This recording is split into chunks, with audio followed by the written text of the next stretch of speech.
তো শুরুতেই আপনি আপনার ফোনপে অ্যাপসটা ওপেন করবেন। ফোনপে কিভাবে ওপেন করবেন? যদি আপনি আপনার ফোনপে অ্যাপসটার উপরে একবার ক্লিক করেন, সঙ্গে সঙ্গে দেখবেন আপনার ফোনপে অ্যাপসটা খুলে যাবে বা ওপেন হয়ে যাবে। এবার ওপেন হওয়ার সময় দেখবেন একটা লকও লেগে থাকবে। যখনই আপনি আপনার ফোনপে অ্যাপসটা ওপেন করবেন না, দেখবেন একটা লক লেগে থাকবে। লকটা ছাড়াবেন, তারপরে খুলবে। তো লকটা আবার কি? আপনার ফোনে যে স্ক্রিনে যে লকটা আপনি রেখেছেন সেই লকটাই লক। সেই লকটা যখন আপনি ছাড়িয়ে দেবেন, দেখবেন অটোমেটিকভাবে ফোনপেটাও খুলে যাবে। আশা করি আপনি বুঝতে পেরেছেন। এবার আমি আপনাকে বলি কিভাবে ইউপিআই পিনটা চেঞ্জ করতে হবে। তার জন্য অবশ্যই যেন ধৈর্য সহকারে ভিডিওটা দেখবেন, আমার ভয়েসের দিকে ফলো রাখবেন এবং আমি যে মার্ক করে দেখাবো সেই মার্কের দিকে লক্ষ্য রাখবেন। আর যদি আপনি চ্যানেলে নতুন হয়ে থাকেন তাহলে অবশ্যই প্রিয় বন্ধুরা চ্যানেলটিকে সাবস্ক্রাইব করে পাশে থাকবেন। তো চলুন আমি দেখিয়ে দিচ্ছি। তো ইউপিআই পিন চেঞ্জ করার জন্য আমি আপনাকে বলি, আপনি উপরের দিকে লক্ষ্য রাখুন, এইখানে দেখুন 4টে অপশান আছে। দেখুন এইখানে লেখা আছে মোটা করে ট্রান্সফার মানি, তাই না? তারই নিচে দেখুন এইখানে 4টে মোটা মোটা হয়ে অপশান আছে। আর কি কি লিখে আছে, তাই না? তো কি কি লিখে আছে? প্রথমে লিখে আছে টু মোবাইল নাম্বার, তারপরেরটা লিখা আছে টু ব্যাঙ্ক অর ইউপিআইডি, তারপরেরটা লিখা আছে টু সেলফ অ্যাকাউন্ট, তারপরে লিখা আছে চেক ব্যালেন্স, তাই না? তো আপনি এখানে বলবেন আমি তো এইগুলোই যেতে চাচ্ছি না, আমি ইউপিআই পিন চেঞ্জ করতে চাইছি, তো এগুলো কেন দেখাচ্ছেন? তো বন্ধুরা আমি আপনাকে বলবো, যদি আপনার ফোনপে অ্যাপসটা আপডেট করা না থাকে তাহলে অবশ্যই প্লে স্টোর থেকে আপডেট করে নেবেন। এগুলো তো আলাদা আলাদাভাবেও থাকতে পারে, তাই না? তো আপডেট করার পরে এরকমভাবে আপনি দেখতে পাবেন, ঠিক আছে? আর যদি আপডেট করা থাকে কোনো অসুবিধা নেই, সেম থাকবে। তো এবার আমি আপনাকে বলি, ইউপিআই পিন চেঞ্জ করার জন্য যে কাজটা আপনি করবেন, আপনি নিচের দিকে লক্ষ্য রাখুন, এই জায়গাতে দেখবেন লেখা থাকবে ইউপিআই আইডি। দেখুন ভালোভাবে লক্ষ্য রাখুন, আমি মার্ক করে দিচ্ছি আপনাকে। এই যে এই জায়গাটায় দেখুন, আপনাদের ফোনপেও আছে এই জায়গাটায় ইউপিআই আইডি।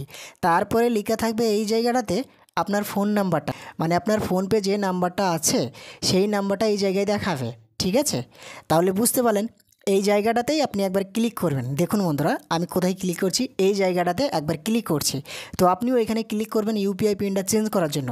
তো একবার ক্লিক করলাম। এইখানে ক্লিক করার পরে বন্ধু, আপনার ফোনপের সাথে যে ব্যাঙ্ক অ্যাকাউন্টটা লিঙ্ক করা আছে ওই ব্যাঙ্ক অ্যাকাউন্টের স্ক্যানারটা আপনাকে দিয়ে দেবে। এখান থেকে আপনি পেমেন্ট নিতে পারবেন। কেউ যদি আপনাকে স্ক্যান করতে বলে বা কেউ যদি আপনাকে বলে যে আপনার স্ক্যানারটা দিন, আমি আপনাকে পয়সা মেরে দিচ্ছি, আপনি এখান থেকেও স্ক্যানটা বার করতে পারেন, ঠিক আছে? তো পিন কিভাবে চেঞ্জ করতে হবে আমি আপনাকে দেখাচ্ছি। এই স্ক্যানারের নিচে দেখবেন লিখে থাকবে মোটা করে, এই জায়গাতে দেখবেন লিখে থাকবে ডাউনলোড, এই জায়গায় লিখে থাকবে ডাউনলোড। তারই নিচে দেখবেন ছোট্ট করে লিখে থাকবে এই কোণাতে ম্যানেজ। আপনি ভালোভাবে লক্ষ্য রাখুন, এই জায়গাটাতে লেখা থাকবে ম্যানেজ। তো আপনি পিনটাকে চেঞ্জ করার জন্য এই ম্যানেজ লেখাটার উপরে, এই লেখাটার উপরে একবার ক্লিক করবেন। তো আমিও ক্লিক করছি আপনাকে দেখানোর জন্য, ম্যানেজ লেখাটায় একবার ক্লিক করে দিলাম। এইখানে ক্লিক করার পরে দেখবেন আপনার প্রথমত মানে একবারে ফার্স্টে লেখা থাকবে আপনার ব্যাংকের নাম্বারটা, মানে অ্যাকাউন্ট নাম্বারটা লেখা থাকবে। তারপরে দেখবেন কি ব্যাংক সেটা লেখা থাকবে। তারপরে এখানে ব্রাঞ্চের কিছু ডিটেলস দেওয়া থাকবে এই জায়গাটাতে, আমি আপনাকে দেখিয়ে দিচ্ছি। তারপরে আপনি নিচের দিকে লক্ষ্য রাখবেন, দেখুন এইখানে লেখা আছে ইউপিআই পিন। তারপরে আপনার আগে থেকে যে পিনটা দেওয়া আছে কয় ডিজিটের, 6 ডিজিট নাকি 4 ডিজিট সেটা দেখাবে। তারপরে আপনি ডান দিকে লক্ষ্য রাখবেন, একদিকে লেখা থাকবে রিসেট আর একদিকে লেখা থাকবে চেঞ্জ। তো আপনি কি করবেন, যেহেতু আপনি আপনার ইউপিআই পিনটা চেঞ্জ করবেন, যার কারণে এই চেঞ্জ লেখা আছে, এই চেঞ্জ লেখাটার উপরে একবার ক্লিক করবেন। এবার যদি এখানে স্ক্রিনটা অন্ধ হয়ে যায় তাহলে জানবেন অটোমেটিকভাবে এটা অন্ধ করে দিচ্ছে কোম্পানি, কেননা সিকিউরিটি জিনিসগুলো কিন্তু দেখায় না স্ক্রিন রেকর্ডিংয়ে, যার কারণে অন্ধ দেখায়। তো আমি আশা করি আপনাকে মুখেই বুঝিয়ে দেবো, এক দেখাতেই আপনি শিখে যাবেন।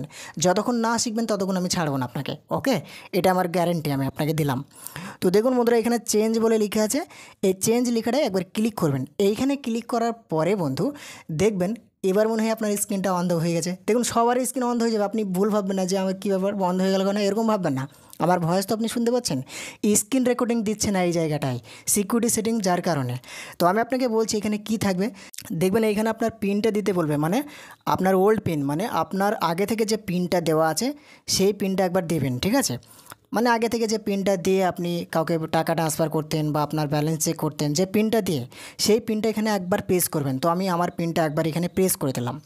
প্রেস করার পরে দেখবেন ডান দিকে টিক চিহ্নতের একটা আইকন থাকবে, ওই টিক চিহ্ন আইকনটায় একবার ক্লিক করবেন। এইখানে ক্লিক করার পরে তারপরে আপনাকে দেখবেন বলবে চেঞ্জ ইউপিআই পিন, মানে এবার নতুন করে যে ইউপিআই পিনটা দিবেন সেই পিনটা এখানে প্রেস করুন, ওকে? তো আমি আপনাকে দেখানোর জন্য এইখানে আমি নতুন ইউপিআই পিনটা দিচ্ছি, ওকে? আমি এইখানে একটা নতুন ইউপিআই পিন দিয়ে দিলাম আপনাকে দেখানোর জন্য। জানি না আপনার ফোনে হয়তো স্ক্রিন অন্ধকার দেখাচ্ছে, আমি কিন্তু দিচ্ছি, শেষ পর্যন্ত দেখবেন তাহলে বুঝতে পারবেন।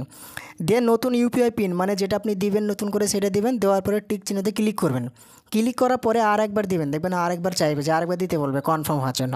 তো আর একবার আপনি দিবেন। দেওয়ার পরে যে কাজটা করবেন, ডান দিকে দেখবেন টিক চিহ্নদের একটা আইকন আছে মোটা করে, ওই টিক চিহ্ন আইকনটা একবার ক্লিক করে দিলেই সঙ্গে সঙ্গে দেখবেন আপনার ইউপিআই পিনটা চেঞ্জ হয়ে যাবে। দেখুন বন্ধুরা, আমার ইউপিআই পিনটা চেঞ্জ হয়ে গেছে। আমার এখানে দেখাচ্ছে সাকসেসফুল, মানে ইউপিআই পিন চেঞ্জ হয়ে গেছে, সেই এসএমএসটা দিয়ে দিচ্ছে যে সাকসেসফুল। ওকে, তো এইভাবেই কিন্তু আপনি আপনার ইউপিআই পিনটা চেঞ্জ করতে পারবেন। তো আশা করি আপনি অনেক ক্লিয়ারভাবে ও সুন্দরভাবে বুঝতে পেরেছেন। ভিডিওটা দেখে যদি একটু উপকার হয়ে থাকেন অবশ্যই একটা লাইক করে জানাবেন। আর চ্যানেলে যদি আপনি নতুন হয়ে থাকেন তাহলে চ্যানেলটিকে সাবস্ক্রাইব করে দেবেন এরকম ধরনের আরও নতুন নতুন ভিডিও পাওয়ার জন্য। ওকে, তো আজকের মতো এখান থেকেই ভিডিওটাকে আমি ফিনিশ করলাম। ভালো থাকবেন সবাই।